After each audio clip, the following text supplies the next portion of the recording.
आते हैं छत्तीसगढ़, जहां पूर्व आबकारी मंत्री कवासी लखमा पर शिकंजा दिनों दिन कस रहा है। लेकिन आगे उनका क्या होगा, ये सवाल अब उठ चला है। पहले छापा पड़ा, फिर समन, फिर पूछताछ। अब इस घोटाले में कवासी लखमा के बाद कौन, ये सवाल उठने लगा। कवासी लखमा खुद अपने लिए इमोशनल अपील करते नजर आए तो सरकार कहती है इससे कुछ नहीं होगा, जांच में कोऑपरेट करें। एक रिपोर्ट देखिए।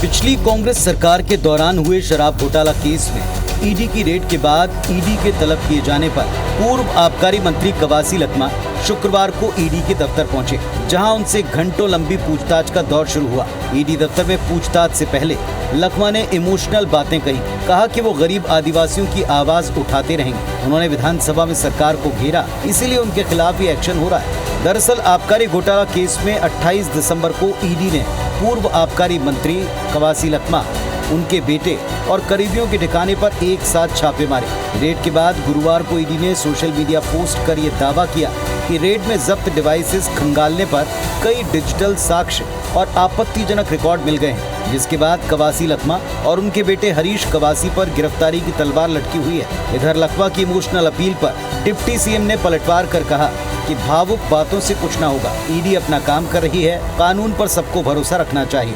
ये जो लफड़ा चल रहा है, मेरा पूरा तरह आरोप है इस सरकार के कारण, भारतीय जनता पार्टी के कारण ये मेरे को परेशान किया जा रहा है। लेकिन मैं एक गरीब आदमी हूँ और गरीब व्यक्ति हूँ, तो इसका लड़ाई अंतिम तक लड़ूंगा। भावनात्मक बातें करने से या किसी बात को कहने से विषय नहीं बनेगा। जांच में सहयोग करें लखमा जी, आप निर्दोष हैं तो आप उस तरह की बात रखें। इधर पूर्व मंत्री शिव डहरिया भी कवासी लखमा के बचाव में सफाई देते और ईडी एक्शन पर सवाल उठाते नजर आए। बस्तर में एक मजबूत कड़ी है हमारे आदरणीय लखमा जी, और उस मजबूत कड़ी को तोड़ने का प्रयास कर रहे हैं ताकि कांग्रेस पार्टी कमजोर हो बस्तर में। ईडी की जांच में वो पूरी तरह से खरे उतरेंगे और निरपराध घोषित होंगे। आरोप, इमोशनल अपील और सफाई के बीच ईडी ने जिस तरह सबूत होने का दावा किया है, उससे लखमा की मुश्किलें बढ़ना तय लगता है। बहुत मुमकिन है कि आने वाले दिनों में कुछ और रसूखदारों तक जांच की आंच पहुंचे। सवाल ये, क्या इस जांच के बाद शराब घोटाले में लिप्त पूरे सिंडिकेट पर एक्शन होगा? क्या इसका आगामी चुनाव में कोई सियासी नफा नुकसान होगा? राजेश मिश्रा, IBC 24, रायपुर।